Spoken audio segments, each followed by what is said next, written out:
Alright, you know what? Took me a while to come around to this, but yeah, after seeing this, I gotta say, them turtles, they ain't so bad. And Leonardo. Honor. Enough talk! I dream about fighting every night! You've got a rage problem, right? It's not a problem! Can I shake it? Can I shake it? Can I shake it? Can I shake it? And today we have Teenage Mutant Ninja Turtles Mutant Mayhem. Which, real talk, the Turtles have always lent themselves to just TMNT just fine, so TMNT Mutant Mayhem. This is great. This is a great fun time. Before we get too far into this, I want to shout out, usually, always, Regal Unlimited. I'm not being paid. I got early access to this. As I'm recording this, it comes out this upcoming weekend. Saw it in 4D no less, so I was thrown and jostled around, but I appreciate, as I'm a Regal Unlimited member, I got access to this early screening of Mutant Mayhem. I'm not gonna lie, I got into a lot of shows growing up when I was a kid, and normally with these types of reviews I'm pretty biased. It's subject material or a movie or a show or a reboot or whatever that deals with a IP or property that I already have a particular fondness for. With this, I don't know what happened, I just never watched TMNT. It just didn't grab my attention as a kid. But I don't know what it was. They always seemed pretty cool, but it just never really grabbed me. However, ever since high school, I have had this very close friend who, she loves TMNT, loves it. So I think it was her passion in more recent months that kind of has slowly converted me over to, okay, well, let's see what all this is about. I think we both agree, and I think a lot of the some of the fan communities apparently are very torn on this subject, but their track record is debatable in terms of films and shows, what's good, what's bad. From what I've seen, I like most of it, but I also acknowledge that they're kind of cheesy by nature. I know it's how they're supposed to be, but it's also just kind of how they are. So what sold me wasn't the fact that it was TMNT at first. I saw that and I was like, okay, cool. They're kind of retelling it with all the characters and most of the same universe, but kind of in a different sense. But what got me and won me over before I went to even go see this movie was the animation style. As soon as I saw that it was not just some, illumination where, oh, the geese are flying east to New York or whatever. Oh, look at that. The mallards, the water is so pretty. I saw this was a unique, varied, it embraced its cartoonish side, but it also kind of seemed dark and grungy and had that hand-drawn feel and nature to it. I don't know. Everything about this film in terms of the animation caught my attention when I found out who the names that were behind it, including the fact that Seth Rogen, who I like Seth Rogen, was one of the main people responsible for helping get this thing off the ground. I heard that. I heard all the major cast announcements, and I was sold. I was just, okay, let's see what you got. Here's the funny thing. As I'm watching the film, I'm like, man, this is giving vibes to, there's a lot of modern animation these days that I really like and that get into a certain vein of what I call animated film, but also family film. It works for the kids, but it also works for the adults. You've heard me gush and everybody gush about Spider-Verse, obviously. Into and across the Spider-Verse, both S-tier, animation, story, characters, etc. I then put Puss in Boots: The Last Wish on my top 10 for last year because that was also a phenomenal film. And then if you go back further, I've even referenced this other one, and I'm going to tell you about it now because as I'm watching the film, it gave me similar vibes, and for good reason. The director is a Jeff Rowe, who doesn't have a massive amount of experience, but this man is all about quality over quantity, let me tell you something. Previous film he did, just a little film, Mitchell's vs. the Machines, which I loved that, by the way. A lot of people slept on this one, and it's really good. Embraces its cartoonish animation, but still tackles some more mature and adult themes as well. But great movie, he directed that. Keep in mind, though, he also has been a writer in the industry of animation for a while. He wrote many episodes of both Gravity Falls, if you're a fan of that, and even one of these days I'll finish it, but he was a writer also for Disenchantment, which was on Netflix. I don't remember if they wrapped that up or not. Trying to go through the cast list would be too massive of an undertaking, so I'm just gonna leave it at this. Shout out to the core 4 kids. We've got Micah Abbey, Brady Noon, Shimon Brown Jr., and Nicholas Cantu, who all play Donatello, Raphael, Michelangelo, and Leonardo respectively. These kids crushed it, I think. They all embodied the teenage turtle mentality very well. Now, I know I said I wouldn't get too much in the cast, but also it was nice to see Jackie Chan come in as this version of Master Splinter. I do love Jackie Chan a lot and his storied career. And then Iowa Edaberry, fantastic April O'Neil, and she's been getting more and more roles, and I'm so happy for her. You probably know her from The Bear, but she's been in many other things. Here's the thing, I look at this the same way that I look at something like Dune, and hear me out here. This is I'll bridge that gap. So I'm going into this movie. I have never in my life seen a single like full Teenage Mutant Ninja Turtles film. I just never got around to it. I've seen plenty of clips. I've seen one episode or two of some of the series from like my childhood and all this, but aside from knowing the basic plot and characters and kind of some of the rogues gallery, I know enough to get by. I've played games and watched movies and shows that heavily reference it. I know about the pizza and Turtle Time and, you know, the turtles and Tonight I Dine on Turtle Soup and Shredder and all this type of stuff. But like Dune, it's like going into this movie, this was a good gateway for me because this also gives you like the origin story, changes some things here and there from what I understand. So it's like canon, but it's, I don't know, it's like the MCU. They take the story and just kind of like twist it up and make some changes for a more modern audience, I suppose. But for a film that's supposed to be an entry level film, this was great. I was on board. I followed along. I understood everything 100%.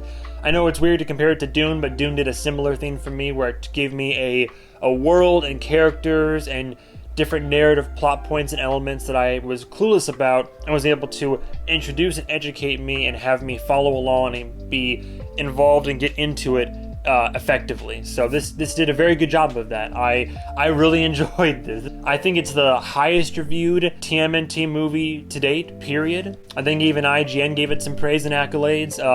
I don't know if I would consider this in my top 10 for the year, but I am going to go back and watch it again just because it's a super fun watch. It's an engaging plot and narrative. It's fun to watch like I said, the animation is cool. As I mentioned earlier in the video, so this was an early screening, so we got to get this whole behind the scenes clip based around the movie. And what I love they did about the creation and the animation process in this film was that as they were drawing or going along, anytime they like got like, you know, oh, how this looks weird or exaggerated, they wouldn't like correct it. They would embrace that and embrace the cartoonish or just kind of that feel and that nature to it. It's some animation they try to have like human forms be a certain way or like more like akin to actual humans, but it was funny because there'd be characters where their chin is like misshapen or their eyes are crooked or the car that's driving up has like a slanted roof. It never seemed unnatural. It just seemed like cartoonish or kind of comic booky. It fit the universe and the world,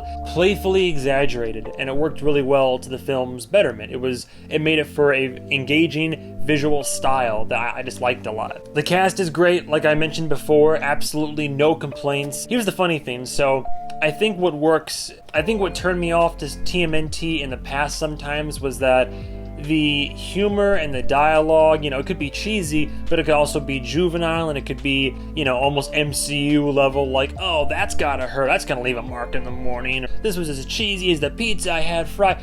You get the point. But they do preface the film and they say this, and when they said this, it really helped me to recontextualize the film from my viewing experience. End of the day, they're kids.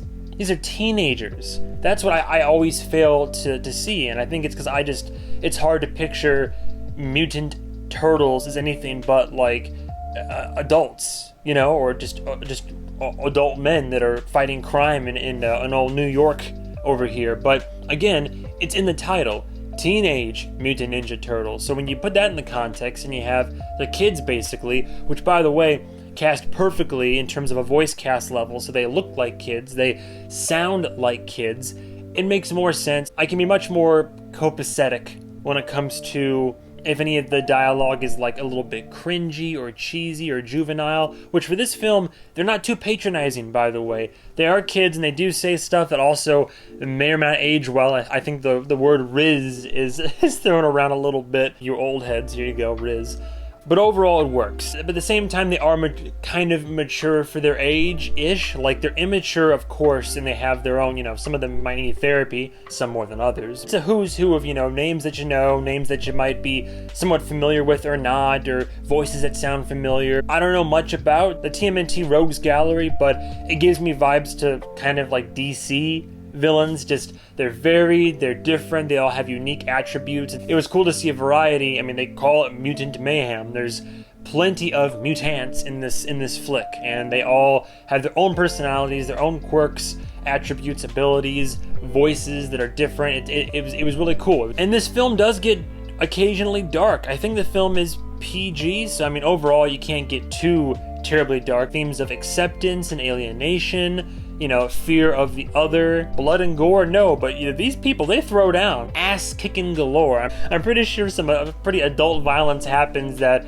snuck under the ratings radar, but if you use your imagination, or if you have a keen eye, you're like, oh my god, did that guy just bite it? Whoa! Or like, just stuff happens where you're just, wow, okay, that made it into the movie, that's cool. I think the only complaints I had about the film were that when it comes to the third act, climax and getting to there's some resolutions for characters and for people being on two different sides of a battle and whatnot, basically, or two different sides of a particular conflict for the narrative. And the resolution makes sense, and when it comes together, but at the same time, it does happen a little bit quickly. It's not an unbelievable resolution, but in my heart of hearts here, for me to give a film a perfect rating or a perfect score, it has to have no question, no doubt in my mind. In this film, there were just a couple moments where I was like, that kind of worked out, didn't it? They're not as egregious as a studio like Illumination. Crude humor, I'm very hit or miss with it. Oftentimes it misses with me when it comes to like potty humor, toilet humor,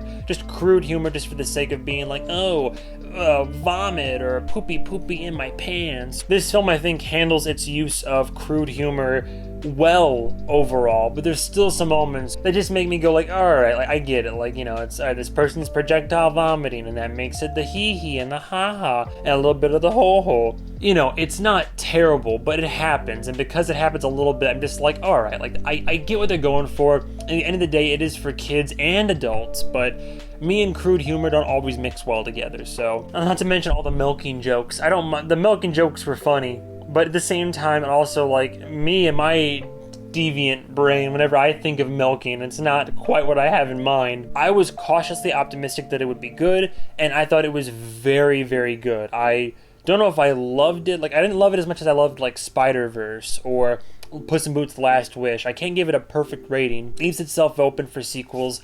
I hope it does well in the box office, because for one, support the artists, creative animation, fun movie, well done movie with lots of effort, care, and intent put into it.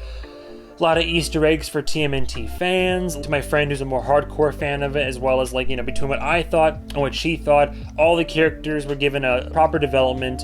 The homage was properly paid.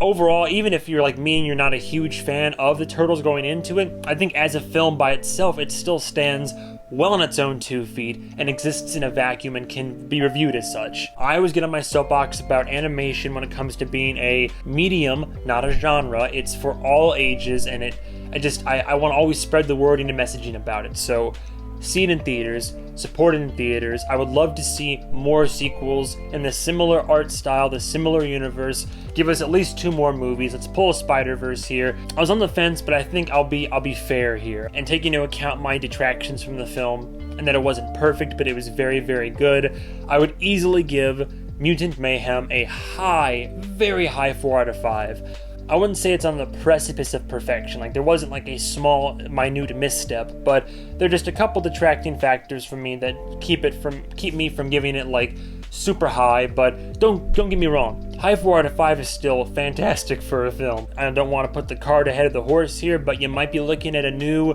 Teenage Mutant Ninja Turtles fan. We'll see how it goes. I'll kind of dip into the past reservoir of pre-existing content, and we'll see how I feel. That's all I gotta say about it. Mutant Mayhem, it technically comes out this weekend. Check it out. Thank you guys and gals so much for watching, and stay tuned for the next episode of whatever movie I review. And goodbye, travelers.